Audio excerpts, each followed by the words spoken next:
membantu dan juga mendukung program-program dari gereja yang tak pernah diajarkan oleh Yesus itu sendiri, bahkan Paulus itu sendiri. Yang jadi pertanyaannya, Pak Yunus kan masih hidup nih, berdasarkan 2 Yohanes 1 nomor 7. Ciri dari si penyesat itu nggak percaya kalau Yesus itu manusia, ialah si penyesat dan Kristus. Pak Yunus kan masih hidup nih, saya tanya.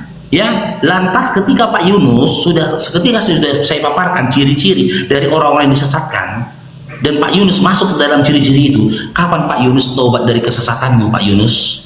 Katakan ciri atau tanda dari si penyesat yang dikatakan Yesus, yang nggak percaya Yesus datang sebagai manusia atau sebagai Tuhan. Jadi kalau mereka percaya, itu pengertian maknanya begini. Kalau percaya dia datang sebagai manusia itu saya tidak tanya makna, Pak Yunus, saya tidak tanya makna. Pak Yunus fokus, saya tidak makna. Yang saya tanyakan berdasarkan letterlet yang tertulis. Ciri dari si penyesat itu yang tak percaya kalau Yesus itu datang sebagai manusia atau sebagai Tuhan. Kalau percaya dia datang sebagai manusia itu sesat. Kalau dia datang sebagai manusia dan Tuhan, nah itu yang benar. Berarti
Assalamualaikum warahmatullahi wabarakatuh. Bertemu lagi dengan channel Kristologi Muslim, channel yang akan memperlihatkan diskusi dan debat lintas agama. Pada kesempatan hari ini, semoga kita semua dalam keadaan sehat walafiat, selalu diberikan kesehatan, dan segala macam urusan dilapangkan, dipermudahkan, dan dilancarkan seperti apa yang diharapkan, dan juga diberikan segala kecukupan ekonomi, rezeki yang melimpah yang tidak pernah habisnya dari Allah Subhanahu wa Ta'ala. Di video kali ini masih seperti biasa, saya akan memperlihatkan diskusi dan debat lintas agama, di mana nantinya apologet Islam dan oknum Kristen akan saling bertanya dan menjelaskan agama masing-masing, yang mana kita akan bisa menilai mana agama yang benar-benar bisa diterima dan dipahami secara akal pikiran manusia yang berakal. Di video ini juga kita akan melihat diskusi dan debat apologet Islam dengan beberapa oknum Kristen, yang mana kita bisa mendapatkan ilmu dan pengetahuan tentang ajaran Islam dan ajaran Kristen. Dan bagaimana berjalannya diskusi ini, apakah akan berjalan tenang dan santun atau malah sebaliknya memanas, di mana biasanya oknum Kristen jika tidak sanggup menjawab pertanyaan dan juga tidak terima ajaran dan isi kitabnya dibahas, mereka akan emosi dan marah, bahkan sampai menghujat pribadi atau ajaran. Nah, daripada penasaran dengan diskusi dan debat ini, mari kita simak saja videonya sekarang. itu sesuatu perbuatan yang keji, Pak Yunus. Terus yang terakhir, Yesus dipilih Allah untuk menyampaikan penebusan dosa. Tidak pernah. Yesus tak pernah berkata, aku diutus untuk menebus dosa. Yesus itu mengajarkan pertobatan, sebagaimana Musa juga mengajarkan pertobatan. Kau lakukan dosa, tobat kau.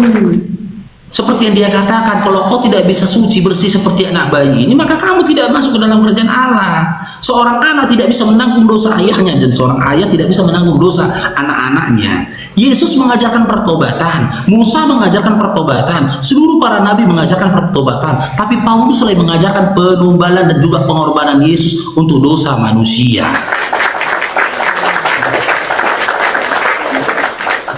Sekarang gini Pak Yunus, ya, jika Yesus dipilih, jika Yesus memang dipilih oleh Allah, Yesus ini dipilih menjadi utusan atau menjadi Tuhan? Coba Pak Yunus buka dalam Yohanes 5 nomor 37. Berdasarkan Yohanes 5:37. Bapa yang mengutus aku, dialah yang bersaksi tentang aku, rupanya tidak bisa dilihat, suaranya tidak bisa dengar. Berdasarkan Yohanes 5:37, Yesus itu dipilih menjadi utusan atau menjadi Tuhan? Yesus dipilih Pak Yunus. sebagai Tuhan dan Juru Selamat di dunia. Menyelamatkan Berarti Yesus umat. berbohong dalam Yohanes 5:37. Berarti dalam Yohanes 5:37 dia telah berbohong. Jangan diberkati. Kita buka aja datanya Pak Yunus ya. Nih. Kita berangkat dari Yohanes 5:37 dulu.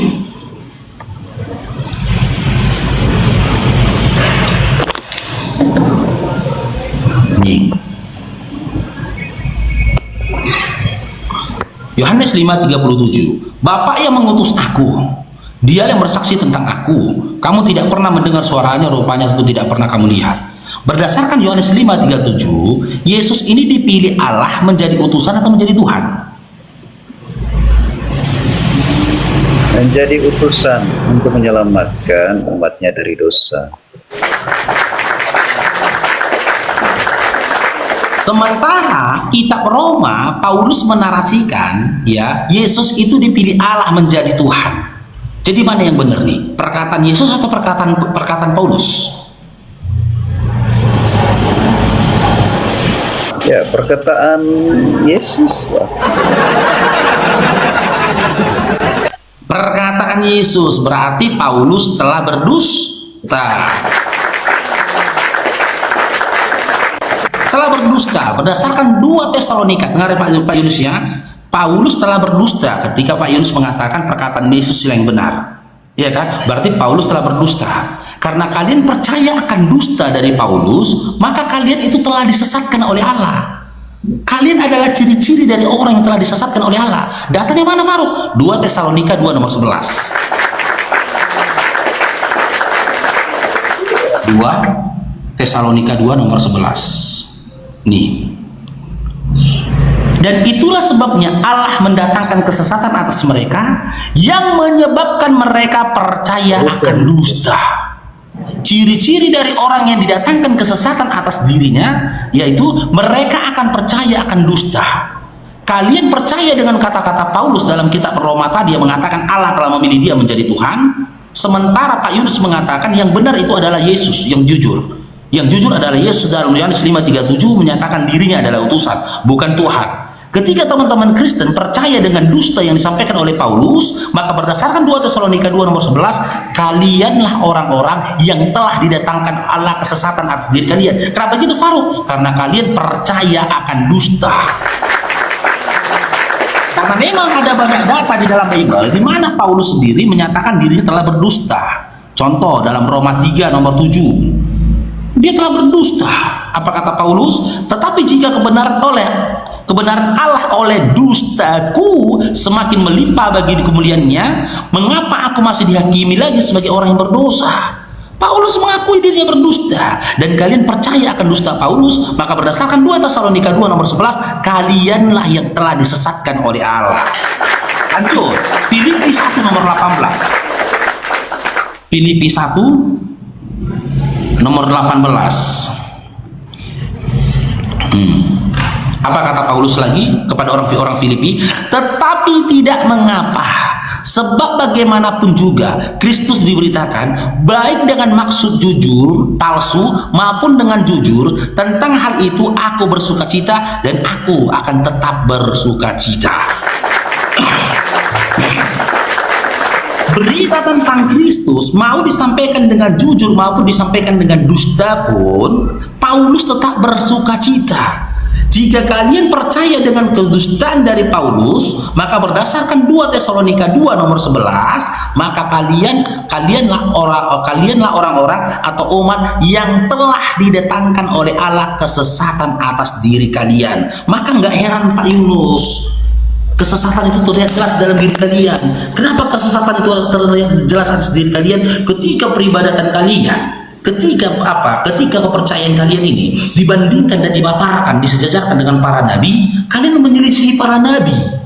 Seluruh para nabi mengajarkan konsep bertobat. Sementara teman-teman Kristen mempercayai konsep penebusan dosa dengan darah anak manusia. Seluruh para nabi beriman dan bertuhan kepada Tuhan yang tidak bisa dilihat, suaranya tidak bisa didengar. Begitu juga dengan Yesus itu sendiri. Sementara kalian percaya ya dengan konsep ketuhanan yang mati tergantung di kayu salib tanpa busana. Yang ketiga, seluruh para nabi memiliki syariat, memiliki aturan perihal tentang cara hidup, bersosialisasi, dan termasuk beribadah. Dan seluruh syariat, aturan, tuntunan dari seluruh para nabi itu, ya, contoh dalam hal peribadatan, mereka tuh beribadah dalam kondisi sujud. Di dalam perjanjian lama diceritakan bahwasanya Musa itu bersujud. Di dalam Matius 26 nomor 39 diceritakan bahwasanya Yesus juga bersujud. Dan memang seluruh para nabi beribadah itu dalam kondisi sujud. Umat Islam beribadah juga dalam kondisi sujud. Dan bukti nyata kesesatan dari Oten, kalian beribadah tepuk-tepuk tangan, joget-joget, jingkrak-jingkrak.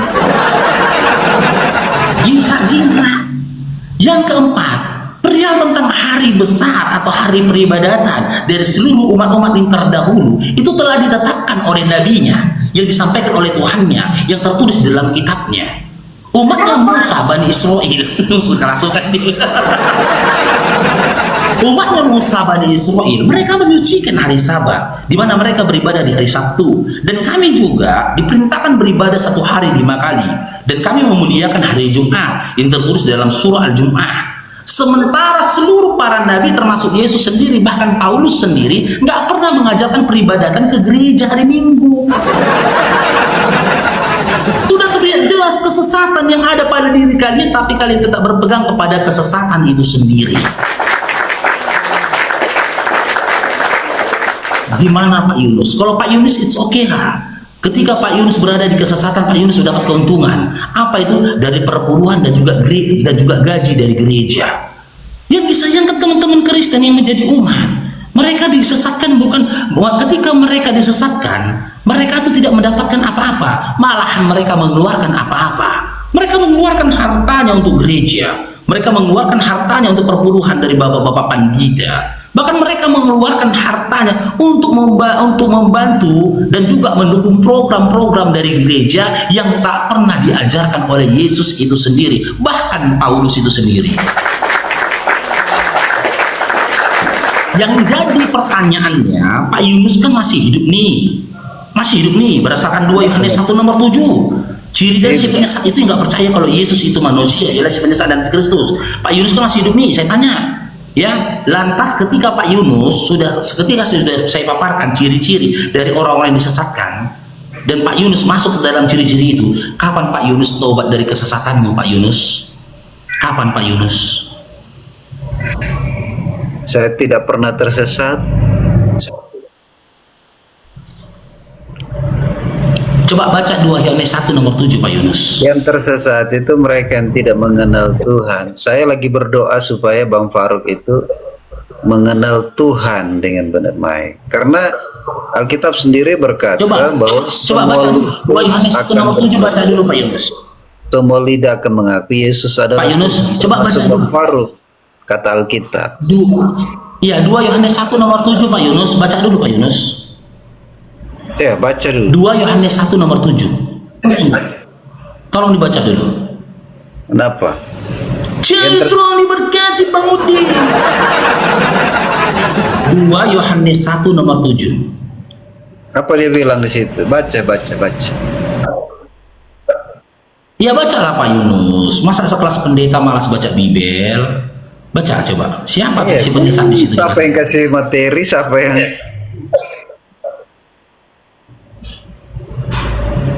Iya, banyak penyesat akan muncul. Coba dibaca Pak Yunus. Yang tidak mengaku Yesus Kristus telah datang sebagai manusia. Itu adalah si penyesat antikristus. Oke, di situ dikatakan, ya, di situ kan dikatakan si penyesat dan antikristus yang nggak percaya Yesus datang sebagai manusia atau sebagai Tuhan. Kalau saya percaya dia datang sebagai manusia dan Tuhan. Saya tidak tanya Pak Yunus, saya tidak tanya Pak Yunus dulu, saya tidak tanya Pak Yunus dulu. Yang saya tanyakan dalam 2 Yohanes 1 nomor 7 itu dikatakan si penyesat yang datang itu kata Yesus, yang nggak percaya Yesus manusia atau yang nggak percaya Yesus Tuhan. Yang tidak percaya Yesus Tuhan itu yang dihukum. Karena sudah Dibantah bibelnya, Pak. Dirubahnya bibelnya, dirubah. Coba dibaca sekali lagi Pak Yunus. 2 Yohanes 1 nomor 7-nya dibaca lagi coba. Iya, dipelitirnya coba lah. Baca lagi. 2 Yohanes 1 nomor 7-nya dibaca lagi. Iya. Sebab banyak penyesat akan muncul dari seluruh dunia. Ya, sebab sebanyak penyesat akan muncul yang tak percaya kalau Yesus datang sebagai manusia, dialah si penyesat dan antikristus. Berdasarkan 2 Yohanes 1 nomor 7 itu tadi, tanda dari si penyesat itu dikatakan yang nggak percaya Yesus datang sebagai manusia atau sebagai Tuhan. Pak Yunus. Iya, yang tidak datang. Tanda dari si penyesat yang dikatakan Yesus. Jadi mereka kalau percaya Yesus, tanda si penyesat yang dikatakan Yesus, yang nggak percaya kalau Yesus manusia atau datang sebagai manusia atau datang sebagai Tuhan. jadi kalau percaya Yesus itu datang sudah sebagai manusia, ya harus percaya Iya Yesus. Pak Yunus, nggak ikut senang. Pak Yunus, fokus Pak Yunus. Berdasarkan 2 Yohanes 1 nomor 7 itu Pak Yunus. Pak Yunus, ini tanda-tanda dah mau terberak gitu teman-teman. Udah terkincing-kincing dia.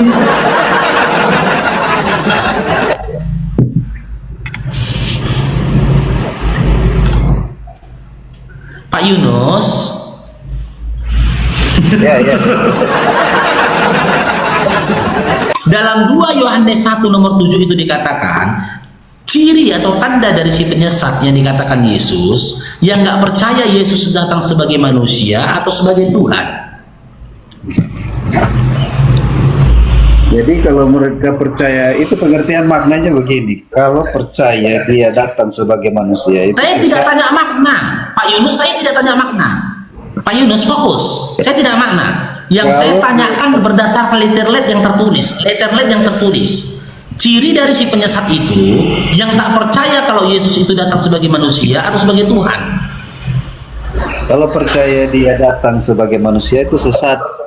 Kalau dia datang sebagai manusia dan Tuhan, nah itu yang Oh, benar. berarti Yesus salah ya? Berarti Yesus salah ya? Yesus telah berbohong ya dalam 2 Yohanes 1 nomor 7, yang benar adalah Pak Yunus kan? Karena Pak Yunus memberikan yang kebalikannya, gimana? Yang benar itu harus percaya dia sebagai Tuhan dan manusia, gitu. Iya, berarti dalam 2 Yohanes 1 nomor 7 Yesusnya salah. Gitu. Harus percaya dia sebagai Tuhan dan manusia. Iya, tapi di dalam 2 Yohanes 1 nomor 7 kita harus percaya dia sebagai manusia atau sebagai Tuhan. Harus percaya dia sebagai Tuhan dan manusia. Dibantah bibelnya, Pak. Nah, itu kebenaran. Makanya saya bilang, mereka ini nggak perlu apologet. Mereka ini tak butuh rumah apologet. Mereka butuh itu rumah pendalaman Bible. Bacalah Bible kau itu dengan hati yang jujur. Bibelnya aja dibantahnya. Cobalah teman-teman. Bibel jadi bantahnya Bibelnya. Tengok. Kelas dalam 2 Yohanes 1 nomor 7 apa katanya? Saya cukup ya. Saya cukup.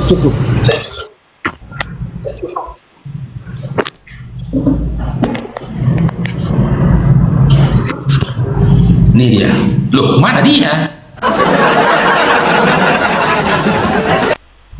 Sebab banyak penyesat telah muncul dan pergi ke seluruh dunia yang tidak mengaku bahwa Yesus Kristus telah datang sebagai manusia. Itu adalah si penyesat dan antikristus. Tapi ayat ini dirubah sama Pak Yunus dengan narasi mengatakan yang nggak percaya Yesus datang sebagai Tuhan. Coba, ya Allah.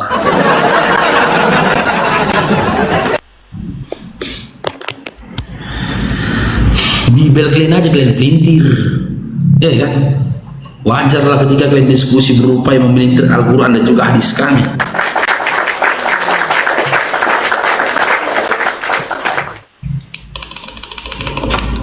Kelas pendeta itu loh teman-teman, kelas pendeta seperti itu. Kasihan sebenarnya nengoknya ya, nyaris nggak gunakan akalnya. Oke, SFN selamat bergabung, tap layar teman-teman ya, ditembuskan di 100 kata. Assalamualaikum. Love orange-nya juga teman-teman. Waalaikumsalam warahmatullahi wabarakatuh. Itu si penyesat tadi tuh, kenapa nggak mau jujur macam itu? Pusing Ya, kita kalau dengarnya di bawah. Mutar kiri kanan. Jujur habis 80-an bang. Oke, undang lagi oten-oten di bawah itu. Sikat Bang Barok. Siap. Kasih bang ya. Oke. Assalamualaikum. Waalaikumsalam warahmatullahi wabarakatuh. Naik junta, naik aja Dinda. Dinda junta, naik. Assalamualaikum. Ya, Islam Kristen. Assalamualaikum. Waalaikumsalam. Islam Kristen, Bang Rocky. Halo Rocky. Assalamualaikum. Waalaikumsalam. Salam dong, Bang Faruk nih. Halo. Ya dengar bang, lanjut. Ya, Islam loh. Iya lanjut bang. Lihat bang, ada yang disampaikan bang, lanjut bang. Ya, Islam. Alhamdulillah Bang, gas. Ya, gas terus. Gas Siap. terus kayak gitu Mas. Gas terus, suka gitu. Siap. Syukran Nah. bang ya. Semangat. Itu udah panik tadi. Udah panik itu tadi kawan itu dah. Siap, kasih bang ya. Oke. Halo. Assalamualaikum Bang Baru. Waalaikumsalam warahmatullahi wabarakatuh. Silakan bang, ada yang mau sampaikan bangku? Islam lah Bang Baru, masa oten. Iya, maksudnya ada yang mau disampaikan ya bangku? Aku nyampaikan ampun aja, ampun DJ. Masya Allah. Siap. Ampun.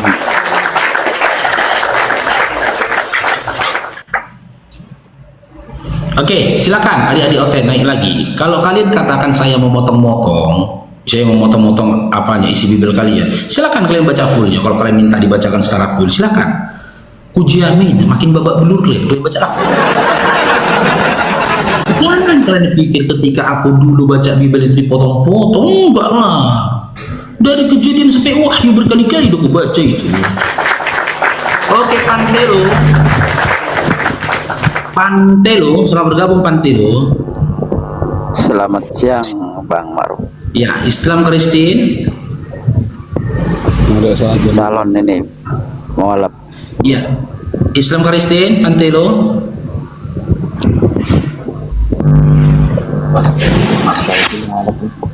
Pantelo. Mualaf Bang, mualaf. Tidak si Pantelonya dulu, Bang Lek Sajan. Pantelo, Islam Kristen Pantelo. Halo Pantelo. Mana ya Pantelo? Oke, Lex Sajan selamat bergabung. Lex Sajan.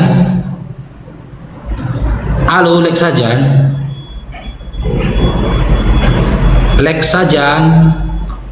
Oke. Halo, assalamualaikum. Waalaikumsalam warahmatullahi wabarakatuh. Silakan Bang Lek, ada yang mau disampaikan Bang? Nggak mau apa ini, ngasih semangat aja Bang. Gaskan aja Bang. Siap. Yang baru Ada lagi, Bang, Lek? sehat, selamat umur, banyak rezeki ya Bang. Amin. Doain sama buat Bang Lek. Amin. Ya, assalamualaikum warahmatullahi wabarakatuh. Bang Lek, barakallahu fikum. Yuk, naik lagi modal kok. Naikkan lagi modal kok.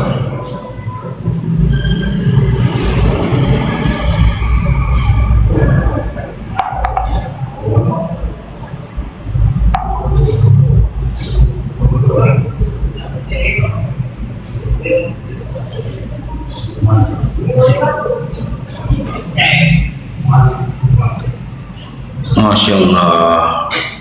Teman-teman, ini teman-teman, ini mu'alaf yang di Komal kita kemarin, teman-teman. Masya Allah. Udah jadi gini dia.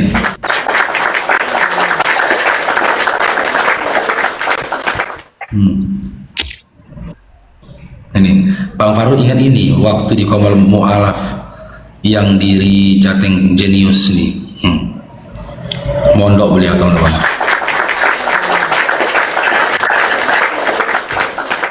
Masya Allah.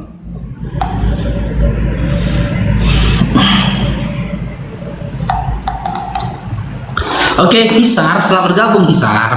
Ya, selamat bergabung. Islam Kristen, Hisar. Kristen. Oke, udah bisa on cam belum ini? Silakan on cam Hisar. Kok diturunkan Bang Naga? Belum ngomong dia loh. Jangan diturunkan dulu, naikkan lagi Hisarnya, naikkan lagi. Ya kalau dia nggak bawa on cam kita kaji temanya, teman-teman. Naikkan lagi dia, coba.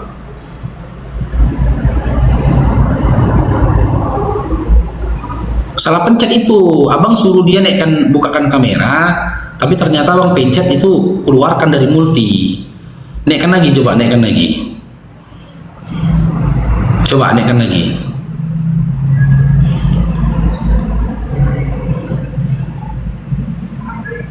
Ya moderator, cari lagi Hisar apa tadi ya? Hisar apa namanya? Pecat Momot. Momot gak digaji Bang Irwansyah. Jambak lagi deh coba. Hisar apa tadi namanya, lupa aku. Hisar Thomas ya. Coba dinaikkan lagi dia. Ya kalau masih santun dia ngomongnya, diskusinya nggak apa-apa lah. Bertanya pun nggak apa-apa. Selama masih santun dia kan. Kecuali kerasukan dia sama Beelzebul kan. Udah kerasukan Beelzebul, ya kan, menghujat, hujat. Ya silakan teman-teman Kristen ya. Silakan kalian ya, silakan kalian bertanya ke Bang Faruknya gitu loh. Kalian bertanya ke saya, tapi kalian on cam gitu loh. Kalau kalian on cam bertanya kepada saya, sekarang Bang Irwan sabar kalau fikum. Insya Allah saya akan jawab pertanyaan kalian. Karena saya sendiri pun lebih nyaman kalau kalian bertanya aja. Kalau kalian ditanya, ya Allah ya Tuhanku, mutarmu, mutar kalian.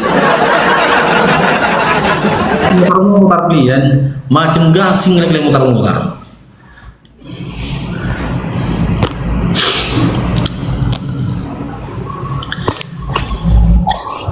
Oke, Rentenir selamat bergabung. Iya, selamat bergabung Bang. Ya, Islam Kristen Rentenir. Alhamdulillah Islam Bang. Ya, assalamualaikum. Silakan ada yang bersampaikan Bang Rentenir. Gini Bang, saya kan mau nanya sedikit, minta apa? Pengetahuan. Saya kan dulu seorang driver ojol. Ya. Dan tiba-tiba suatu ketika saya dapat orderan GoFood, ngambil makanan ke warung khas Batak. Ya. Itu saya belum tahu. Waktu itu saya belum tahu dan saya jalan sampai ke warungnya. Dalam pikiran saya dari tempat saya pertama menuju ke warungnya, pikir saya ada menu lain selain, mohon maaf ya, selain anjing dan babi. Saya pikir ada menu lain, entah kayak ikan atau apa gitu, karena saya belum tahu posisinya. Dan ketika saya sudah sampai di situ, saya ambil orderannya, saya tunggu di atas motor. Terus tiba-tiba ibu, ketika makanannya udah selesai, ibu itu ngantar ke saya dan sambil ngasihkan makanannya. Terus saya pun penasaran nanya, Bu, mohon maaf Bu, ini isinya apa Bu, makanannya apa gitu.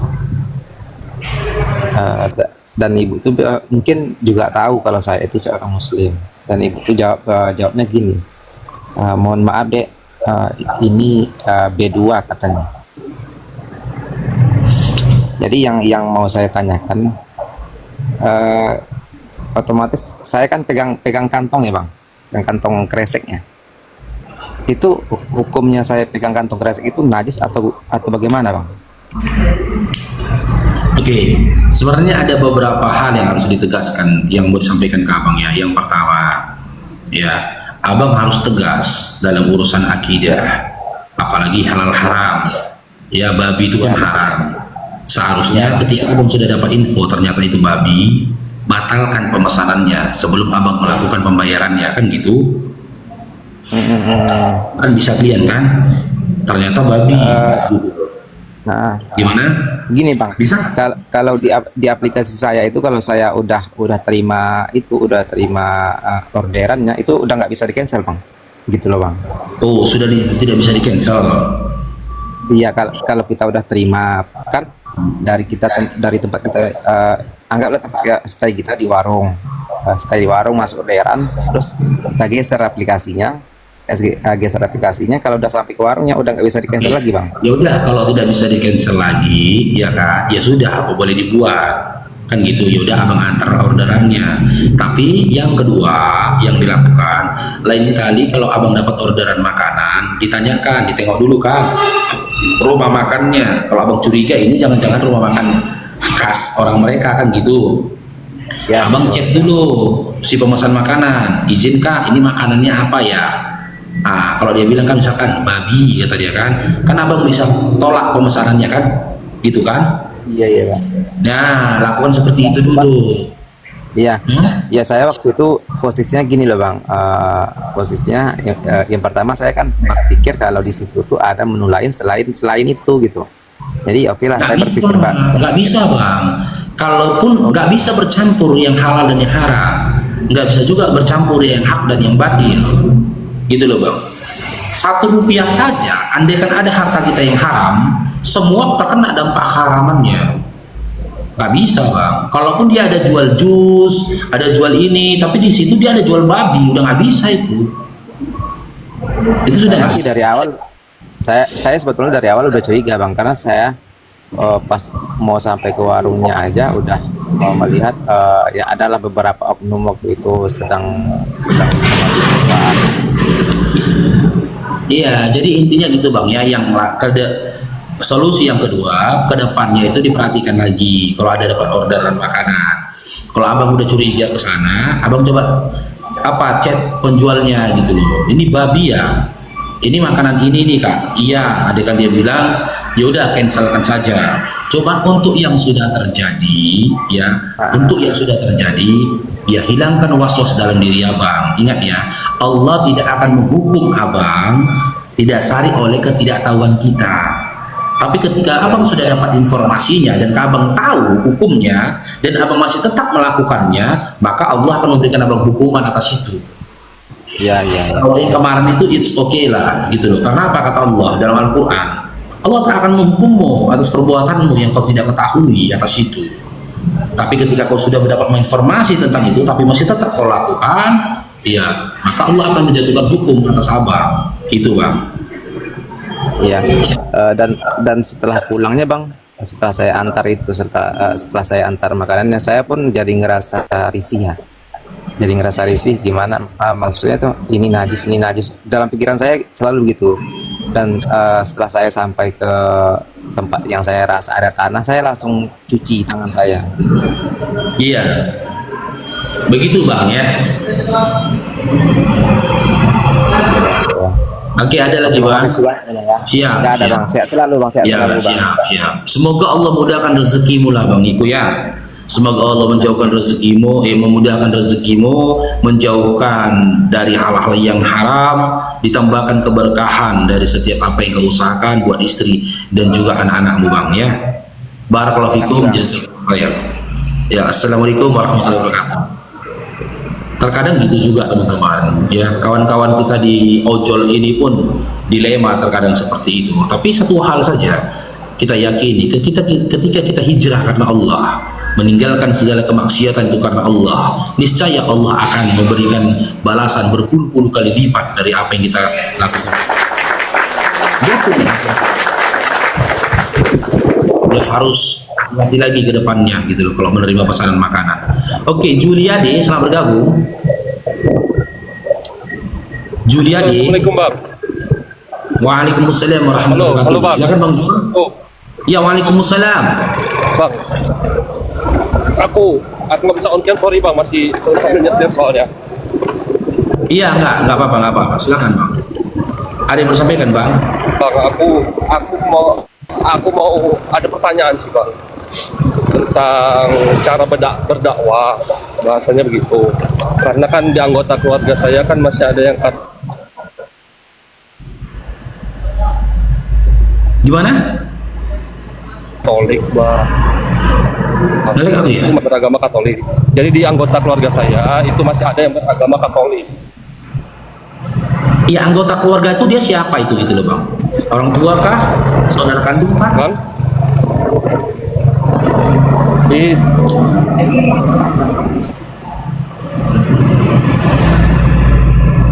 Ngelik ya? saya juga, Bang. Tapi bukan kandung.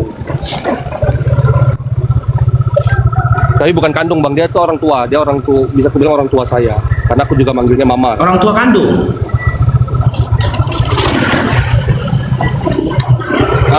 Bukan kandung Bang, tapi dari kecil udah sama dia. Iya Bang.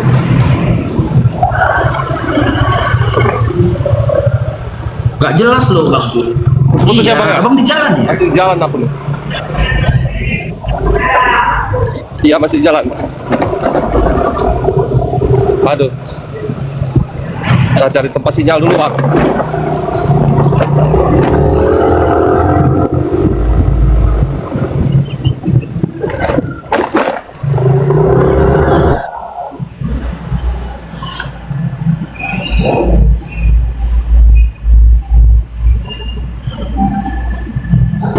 Tes. Halo Bang, jelas. Putus-putus Bang Juli. Gimana?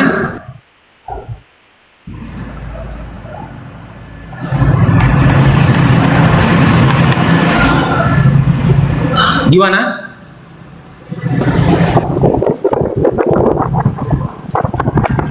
Aduh. Tes, sorry. Cari tempat aman dulu ya, izinnya Bang Juli ya, saya turunkan ya. Tapi sepertinya saya menyimak. Saya agak menyimak ini pertanyaan Abang. Abang punya seorang wanita yang sudah Abang anggap itu seperti orang tua tetapi masih Katolik. Kan gitu. Dan bagaimana cara berdakwah kepada mereka? Mudah Bang. Wallahi mudah. Kalau kalian punya keluarga, saudara, orang tua ya yang masih nonis, mudah kali dakwanya sekarang Bang. Bagaimana caranya? Kalian tinggal rekam narasi-narasi dari para apologet Islam, tapi yang tidak keras ya, yang narasinya itu tidak keras, tetapi narasinya itu mengarah kepada edukasi perihal tentang perbandingan apa yang dikatakan pendeta, apa yang dikatakan Paulus, apa yang dikatakan Yesus. Lalu kalian upload di media sosial kalian. Gak usah kalian yang ngomong, gak usah payah kalian. Enak zaman sekarang Bang. Seiring adanya apologet ini Bang, tinggal kalian rekam ketika ada apologet debat atau apologet bikin video, kalian ambil videonya, kalian upload di Instagram kalian, di Facebook kalian, di status WA kalian, di media sosial kalian. Kalian nggak perlu capek-capek kan? Kan? Nanti dia akan nonton itu, dia akan melihat gitu loh. Oh, dia udah tua Bang Faruk, dia nggak main media sosial Bang Faruk. Ajak dia, kalau memang kalian sudah deket, ajak dia nonton bareng. Bu, tengok ini Bu. Apa benar Bu? Awali dengan begitu pertanyaan. Ada ini apologet berkata, contoh ini ya, ada ini apologet berkata dalam Yohanes 17 nomor 3, dikatakan di situ Yesus mengatakan dirinya utusan. Ini benar nggak ini Bu? Gitu saja. Jangan kalian bantah-bantah dulu. Dengarkan dia berkata. Lalu kalian tinggal memainkan mirroring kecil. Seperti apa mirroring kecilnya? Benarnya Bu, ketika kalian tahu apa yang disampaikan itu cuma opini saja, doktrin dan belaka saja, doktrin dan dogma belaka saja, minta sama dia untuk buka Bibelnya. Coba dibuka Bibelnya, Bu. Bener nggak ada tertulis kayak gitu? Nah, ketika dia sudah mulai merasa terpojokkan, jangan lanjutkan, Bang. Jangan lanjutkan lagi, ya, jangan dilanjutkan lagi. Nanti bertengkar kalian kepada dia. Nanti akan ada rasa sakit hatinya kepada kalian. Tinggalkan dia. Kalian udah terasa itu dia udah terpojokkan, tinggalkan dia, cairkan lagi suasananya. Begitu, Bang.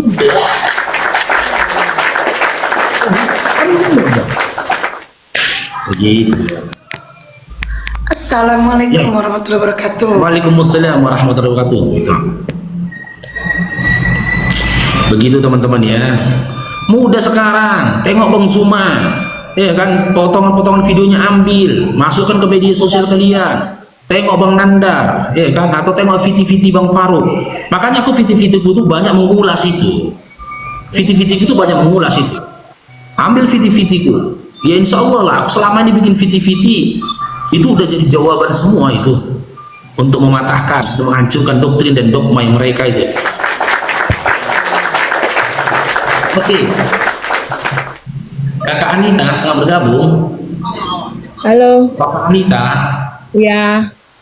Ya, Islam Kristen Kakak Anita. Islam, Bang, mau tanya. Ya, assalamualaikum. Waalaikumsalam. Ya, apa yang mau ditanyakan kakakku? Ya, minta tolong jelaskan bantahan dari 10 hukum Taurat itu yang sesuai kemarin. Maksudnya apa? Apa? 10 hukum Taurat. Iya, 10 hukum Taurat kenapa?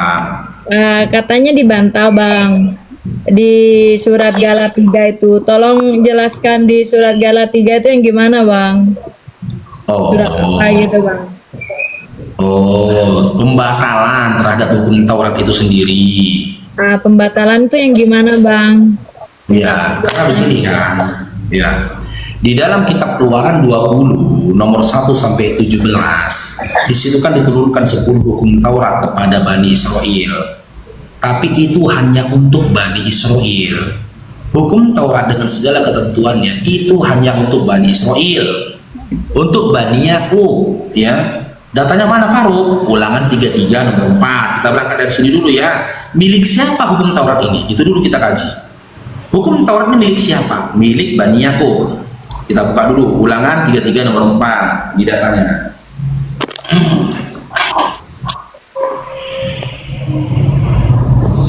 Nih, Musa telah memerintahkan hukum Taurat kepada kita suatu milik bagi jemaah Yakub. Nama lain dari Yakub itu adalah Israel. Ya, anak keturunan dari Yakub disebut dengan Bani Israel. Lalu kita berangkat dalam Ulangan 4 nomor 44. Nih, milik siapa dulu Bang hukum Taurat itu ya? Ini dulu kita kaji ya, baru nanti kita ke pembatalan hukum Taurat itu sendiri. Oke, Bang. Bentar. Nih. Ulangan 4 nomor 44. Inilah hukum Taurat yang dipaparkan Musa kepada orang Israel. Jadi hukum Taurat dan segala ketentuannya itu hanya untuk Bani Israel. Lalu dalam Efesus 2 nomor 15, nih. Itu kitab apa, Bang? Efesus. Itu? Ya. Itu kitab apa yang Abang baca? Dalam perjanjian baru, perjanjian baru. Perjanjian baru. Nih. Sebab dengan matinya sebagai manusia, ia telah membatalkan hukum Taurat dengan segala perintah dan ketentuannya untuk menciptakan keduanya menjadi satu manusia baru di dalam dirinya, dan itu mengadakan damai sejahtera. Ya, berdasarkan 2 Efesus 2:15, Paulus telah membatalkan hukum Taurat.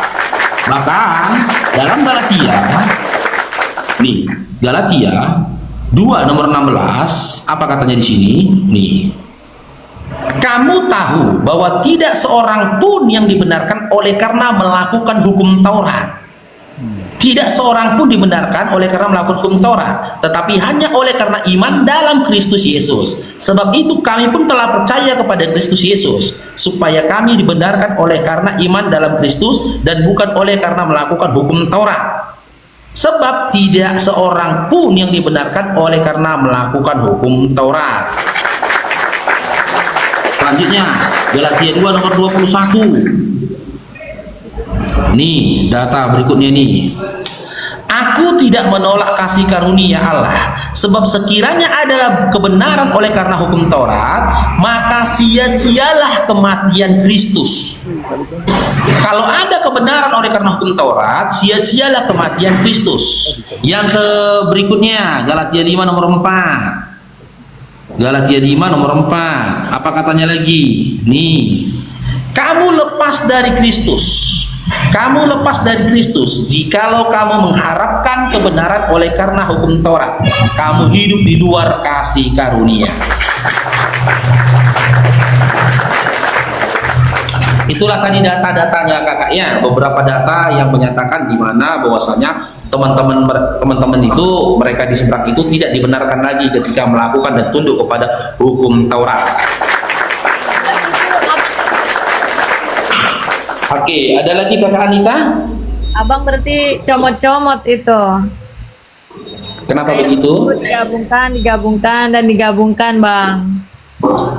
Ya dasarnya Anda katakan saya comot-comot apa? Dasarnya dicomot-comot kenapa? Dibaca dari atas, Bang. Ya silakan lah, tugas kakak lah yang baca itu, masa aku? Silakan. Hah? Apa, Bang? Ya silakan dipaparkan atas dasar apa Anda katakan bahwasanya saya mencomot. Galatia 2, kalaupun dibaca dari nomor 1 sampai selanjutnya, Galatia 2 itu tadi, itu tidak menghilangkan. Tidak menghilangkan apa yang tertulis dalam Galatia 2 nomor 16, Galatia 2 21, Galatia 5 nomor 4, tidak hilang itu. Hah? Beda perikop, Bang. Perikop. Ya, beda perikop. Ya perikop itu tulisan siapa? Tulisan Paulus atau buatan LAI? Perikop itu tulisan Paulus atau buatan LAI? Kakak Nita Kristen kan? Enggak, Bang, aku hanya mencari tahu dan belajar aja, Bang. Pengen tahu Iya, aja. tapi kamu saat ini Kristen kan? Saya Islam, Bang. Hah? Islam. Ya. Sholat jenazah berapa rakaat? 2 rakaat, Bang. 2 rakaat. Iya, tapi saya bukan laki-laki. Sholat subuh berapa rakaat? Sholat subuh? Subuh 2 rakaat, Bang. Hah? 2 rakaat. Bisa saya dengar kakak baca Al-Fatihah? Bisa banget, Bang. Dengarkan ya, Bang. Izin Bang Paro, Bang Paro. Anita ini Islam. Bang, saya jelasin dulu, Kakak. Biar tahu Kak, biar gak ada fitnah, nggak apa-apa. Kak Anita ini Islam, yang Kristen itu mertua. Jadi suaminya ini sudah masuk Islam, tapi kembali ke Kristen. Kakak itu Islam. Islam, Bang. Islam. Islam, kakak dengar yang di bawah. Kak Anita Islam, suaminya masuk Islam, kembali ke Kristen, mertuanya Kristen. Jadi suaminya belum menjalankan Islam yang sesungguhnya. Kemungkinan dia ini di samping suami atau mertuanya. Jadi dia bertanya seperti itu kepada Bang Paro. Itu dia. Ya, itu benar. Saya tanya-tanya gitu karena keluarga kami tuh memang begitu. Enggak, King. Dia Islam, King. Jangan gitu, King. Jadi gini kakak Anita ya, untuk membantah data-data yang kusampaikan tadi, ya, kakak coba cari satu ayat dalam Bible di mana Paulus memerintahkan tunduk dan patuh kepada hukum Taurat. Ada nggak? Ya memang nggak ada, Bang. Udah selesai. Tapi surat Paulus yang menyatakan hukum Taurat dan segala ketentuan itu telah batal ada kan dalam Efesus 2 nomor 15? Ya, ada bang. Ada. Berarti argumentasi dari narasi berdasarkan data yang kusampaikan, ya, kakak nggak punya hak dan nggak punya dasar juga untuk mematahkan dan juga menolaknya. Karena kakak tidak bisa menghadirkan antitesis ketika saya menunjukkan tesis kepada kakak. Gitu. Gimana? Ada lagi kakak Anita? Iya bang. Soalnya nggak bisa ini bang. Nanti aja bang ya. Makasih atas penjelasannya. Iya, iya. Kasih banyak ya bang. Assalamualaikum bang. Waalaikumsalam warahmatullahi wabarakatuh.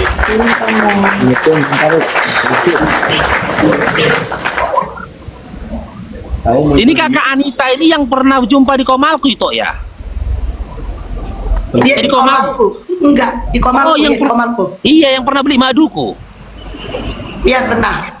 Oh. Ya bang, tolong saya turunkan gimana nih turunnya? Baru ingat aku. Iya. Afwan Kak Nita ya, Afwan ya. Turunkan bang. Ya. Ya, saya minta maaf dulu ya kalau ada salah-salah kata Kak Anita ya.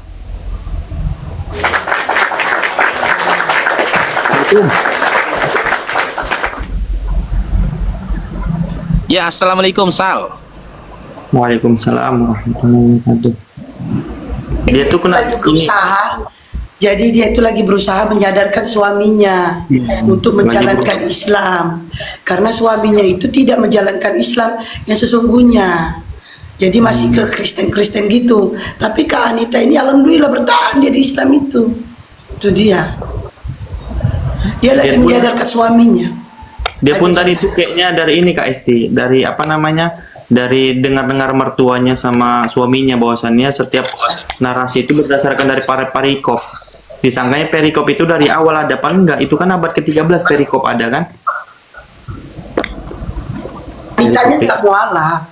Anitanya Islam dari lahir. Suaminya masuk Islam, tapi tidak menjalankan Islam. Tapi suaminya tidak ke gereja juga. Nah, jadi suaminya ini condong mendengarkan kata mamanya. Nah, Kak Anita ini lagi berusaha menyadarkan suami dan mertuanya. Begitu. Supaya mertuanya ini tidak ngomong lagi ke suaminya itu. Begitu, teman-teman. Ini yang lain, moderator. Enggak, suaminya tidak mengkristenkan istrinya, tidak. Jangan salah netizen. Suaminya tidak mengkristenkan istrinya. Suaminya hanya tidak menjalankan Islam selama dia mualaf. Nah, tapi suaminya tidak ke gereja. Kan udah dijelasin netizen. Suaminya hanya masih mendengarkan kata mamanya, di mana mamanya ini Kristen. Begitu. Tengok tuh Kak Es, istri Firaun masuk surga katanya. Entah apa lari ke sana. Karena patuh mungkin ya, nyambungnya gini. Kenapa dia bilang kayak gitu? Karena patuh. Kan istrinya Firaun patuh kepada Allah. Sekalipun suaminya seperti itu jadi masuk surga. Gitu mungkin di bawah orang ini. Udah nggak ke situ lagi lah ranahnya.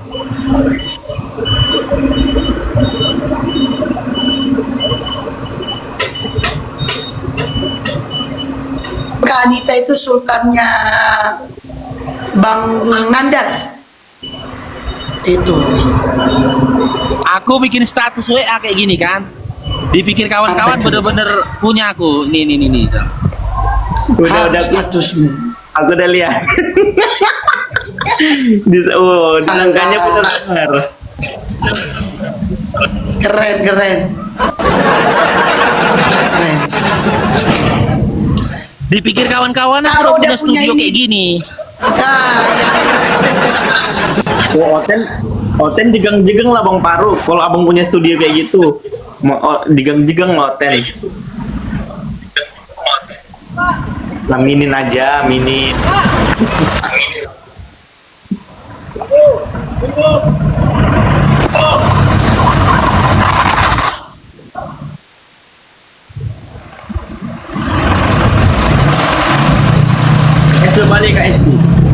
kita naik.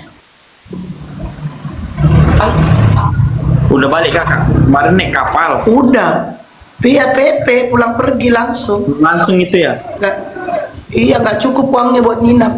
Makanya capek kali badanku.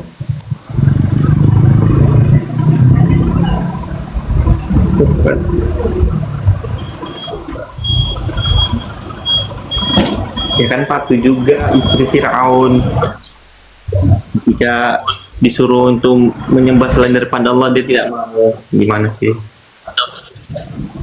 Amin amin amin, semoga terkabul.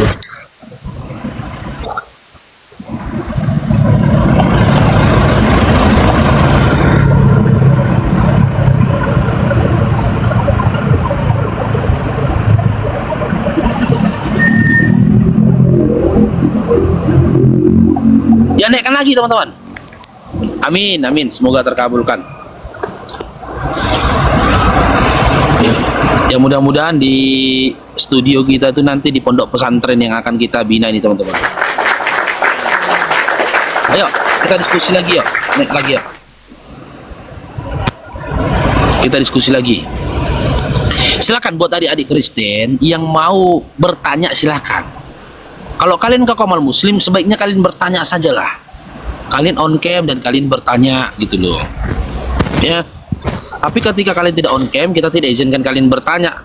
Kalian tetap boleh bertanya, tapi setelah itu turun. Daeng Acong, selamat bergabung Daeng. Lama nggak nampak Daeng.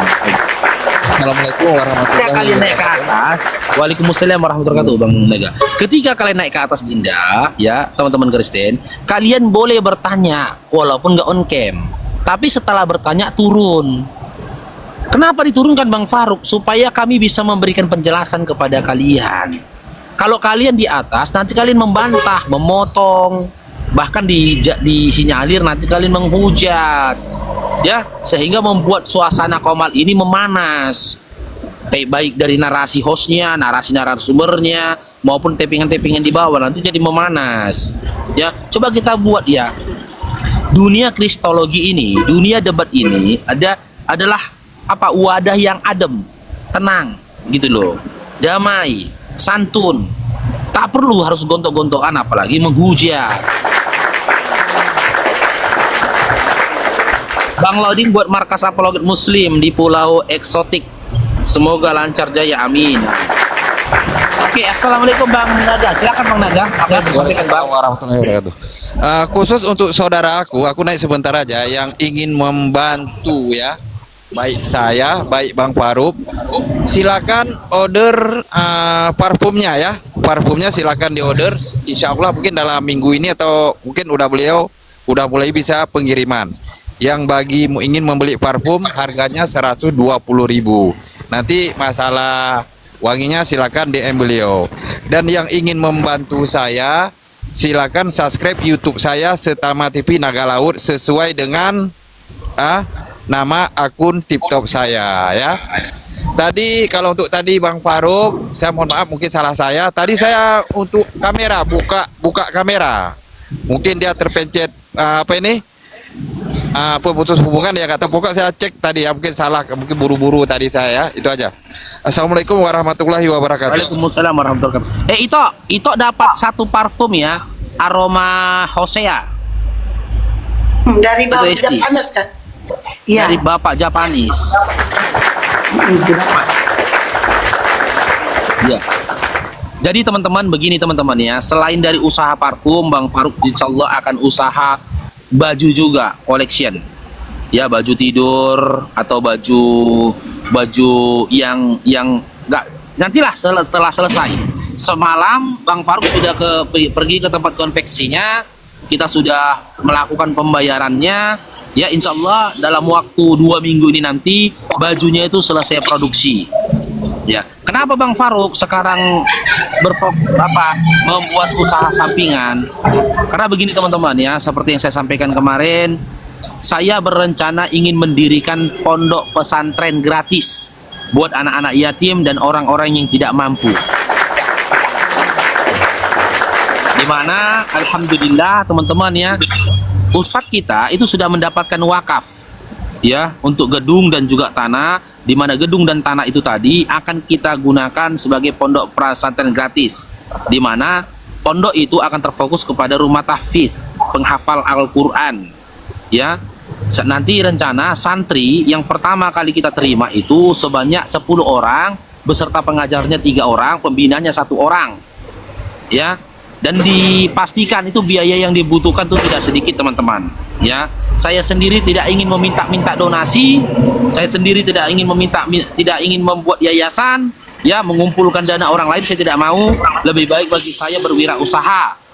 Ya, ketika saya berwirausaha dari apa yang kalian butuhkan seperti parfum dan yang lainnya, insya Allah saya dapat keuntungan. Nah, keuntungan itu sendirilah nantinya yang akan saya gunakan untuk melanjutkan atau mendirikan pondok pesantren tersebut. Jadi saya tidak dapat fitnah ini. Jadi tidak ada fitnah. Oh, aku Faruk, donatur tetap lo. Aku kasih kok setiap bulannya 50 juta. Kemana uangnya? Pusing aku bang kalau kayak gitu bang. Tapi kalau saya punya wirausaha, saya punya untung dari usaha itu tadi, ya saya berjibaku dalam berwirausaha itu tadi, dapat keuntungan dari wirausaha itu, kita alokasikan ke sana, teman-teman. Ya, ada parfum untuk laki-laki dan ada parfum untuk perempuan. Ya, aroma parfumnya ini tidak akan hilang sampai di akhirat nanti. Kenapa aroma parfumnya tidak bisa hilang Bang Faruk sampai di akhirat nanti? Karena ketika kalian membeli parfumnya, kalian sedang melakukan amal jariah. Kalian sedang melakukan amal jariah. Karena apa? Kita sama-sama tahu keuntungan dari parfum itu tadi, itu akan kita alokasikan untuk pondok pesantren rumah tahfiz yang ada di Medan, di Jalan Karya, teman-teman. Insya Allah besok malam Bang Faruk dan tim akan mengunjungi tempat itu. Saya akan datang survei ke tempat itu. Tapi kalau perjanjian wakafnya itu sudah ditandatangani sama ustadz kita. Ustadz kita sebenarnya sudah datang ke sana. Oke, mantap tempatnya, programnya juga sudah diatur, studinya juga dia sudah atur karena memang dia pemimpin ya, pemimpin pondok di beberapa pondok pesantren beliau ini, ustadz kita ini. Jadi masukan dari dia itu begini, ketika dia jadi pemimpin di pondok pesantren, ada beberapa murid-murid di pondok pesantren itu ketika mereka tidak punya biaya, terbentur masalah dana. Jadi nanti yang kita comot itu anak-anak murid yang seperti itu. Ketika mau masuk pondok pesantren tapi dia tidak punya biaya, kita masukkan ke tempat pondok pesantren yang di Medan. Ya kan gitu, yang gratis kita masukkan ke situ teman-teman. Ya, makanya saya bilang parfumnya ini aromanya itu tak akan hilang sampai di yaumil akhir nanti. Berapa keuntungannya nanti kita alokasikan ke sana teman-teman. Ya mudah-mudahan doakanlah teman-teman ya. Semoga usaha ini lancar ya, berkah buat kita semua. Semoga ini bisa menjadi amal jariah bagi kita setelah kita meninggal nanti. Parfum kita itu parfum premium teman-teman. Karena kepada pabrik parfumnya saya sudah minta supaya dibikinkan kualitas premium. Untuk di indoor saja 3 hari insya Allah aromanya tidak hilang. Dia bilang tergantung pemakaian ini Bang Faruk. Kalau dia pakai outdoor, dia terbiasa di luar naik sepeda motor, ya mungkin bertahannya sampai 10 jam. Tapi kalau di indoor itu aroma parfumnya itu sampai 10 jam. Baik dari kemasannya ya maupun kualitas dari parfumnya, saya minta sama mereka itu parfumnya itu premium. Makanya harganya cukup mahal teman-teman, 120.000. Cara pesannya bagaimana Bang? Silakan DM saya atau WA saya di nomor 0852 9751 9456. Nah, saya mengajak kalian untuk membantu saya ini teman-teman, untuk mendirikan pondok pesantren gratis ini tadi. Tapi saya tidak meminta donasi teman-teman, ya ingat itu. Saya tidak meminta kalian untuk berdonasi. Tapi jika ada pun dari kalian mau membantu ya silahkan. Tapi yang jadi patokan utamanya itu saya tidak meminta donasi untuk kegiatan saya ini gitu loh. Cuman saya menghimbau kepada kalian kalau memang kalian pecinta parfum, apa salahnya coba dulu parfum saya. Kalau memang cocok bisa dilanjutkan. Kalau memang nggak cocok, silakan kalian kembali kepada merek-merek yang kalian sukai, teman-teman. Nanti saya juga akan jual daster, ya. Daster ini nanti akan dikelola sama si The King. Saya udah ngobrol sama The King supaya The King nanti, akun The King nanti yang mengurus daster itu. Karena istrinya The King siap juga untuk membantu, ya, untuk membantu promosi dan juga penjualan dari daster tersebut. Masya Allah. Itu udah di-tapping itu sama I'm The King. Ya, untuk saat ini teman-teman, untuk mengadakan peralatan di pondok pesantren itu ya seperti kasur, lemari, kompor dan yang lainnya, saya membutuhkan uang itu sebesar 20 juta. Nah, 20 juta. Saya yakin dan percaya insya Allah itu akan saya dapatkan dari berniaga ini tadi. Ketika pelaku maksiat aja yakin dia akan dapat rezeki untuk melakukan maksiat, kenapa saya tidak yakin saya dapatkan rezeki ketika saya berada pada garis taat. Dan untuk modal ini teman-teman, untuk modal parfum ini, takutnya nanti kan itu istri teman-teman yang lain salah paham kan. Si Faruk ada uang rupanya untuk usahakan. Tiba nanti aku di WA kan, Faruk, aku isi dulu token istriku, minta dulu uang jajan 200.000 kan. Saya luruskan ya, usaha ini jadi awalnya nama usahanya saya buat ya, nama parfumnya itu Konsili 30. Kenapa dibikin Konsili 30? Karena kemarin saya dipinjamin sama netizen modal usaha 30 juta. Makanya namanya Konsili 30. Nah, ketika semalam saya datang ke tempat konveksinya, saya kurang dana lagi 10 juta. Saya WA lagi beliau pinjamkan saya 10 juta lagi. Nah, saya bayarkanlah untuk bayar di konveksi itu tadi. Ingat teman-teman ya, ini modal saya, modal pinjam. Ya, jadi total saya minjam kepada beliau itu 40 juta. Jadi nanti programnya itu seperti ini. Saya kembalikan dulu modalnya. Saya kembalikan dulu nanti modal beliau. Nah, keuntungan dari penjualan produksi pertama parfum dan produksi pertama nanti dari baju itu, keuntungannya nanti baru kita putarkan untuk yang berikutnya. Intinya saya udah bilang sama ustadznya ya, saya mau pegang pondok pesantren itu setelah saya lunaskan dulu hutang-hutang saya. Karena kan kewajiban tuh bayar hutang dulu. Lunas nanti hutang-hutangnya, nah baru lanjut apapun yang didapatkan nanti dikembalikan kepada disampaikan untuk kemajuan dari pondok pesantren itu tadi. Untuk laki-laki ada aroma teos, ada aroma logos, ada aroma apokrifa, ada aroma kanonin, dan untuk perempuan ada aroma hosea, ada aroma namsal, baru apalagi ada aroma pneuma dan aroma-aroma yang lainnya. Ya, untuk yang perempuan ya, aroma yang perempuan saya minta tolong teman-teman ya, jangan digunakan di luar rumah, gunakan di dalam rumah ya teman-teman ya, untuk saudara muslimah ya, gunakan di dalam rumah. Noise ya, karena apa,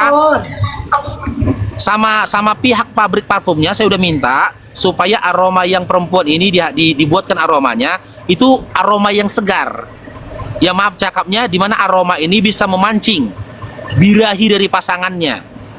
Jadi kan suami-suaminya kakak-kakak kalau pulang kerja kalian sudah mandi bersih, kalian pakai parfumnya, insya Allah kalian sajikan mereka itu sesuatu yang membuat relaksasi tubuhnya kan. Saya akhiri diskusi dan debat para pelogit Islam yang telah memberikan kita ilmu dan pengetahuan tentang ajaran Islam dan ajaran Kristen. Semoga ilmu yang kita dapat dari diskusi dan debat ini dapat membentengi kita dari pemutatan, yang mana pada saat sekarang banyaknya misionaris mencari muslim yang awam untuk dimurtadkan. Saya akhiri video ini. Terima kasih kepada saudara-saudari muslim semua yang telah mengikuti diskusi ini sampai habis. Sampai ketemu lagi dan nantikan video-video diskusi dan debat apologet Islam selanjutnya. Assalamualaikum warahmatullahi wabarakatuh.